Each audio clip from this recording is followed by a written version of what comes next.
before we go, my final thought. And the third installment of our new series, Are You Better Off Now Than 4 Years Ago?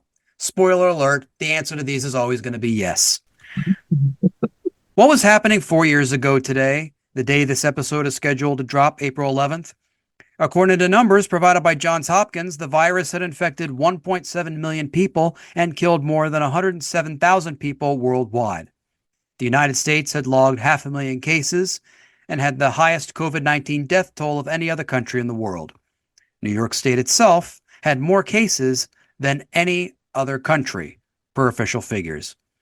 In Washington, D.C., on this day, 97 new cases were reported, along with 3 deaths, bringing the total number of infections in the district to 1,875 and the death toll to 50.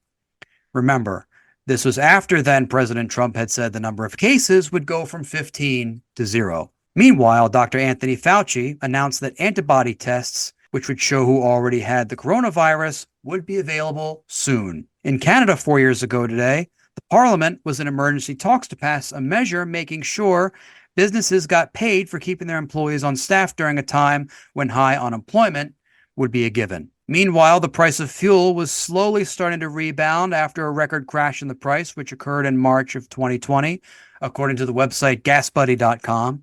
Remember, at the time, less fuel was being consumed because nobody was going anywhere because we were just going under lockdown for a contagious and severe respiratory virus.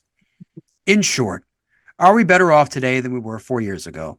In case you need to be reminded, which a lot of people do, then the answer is yes. Good night.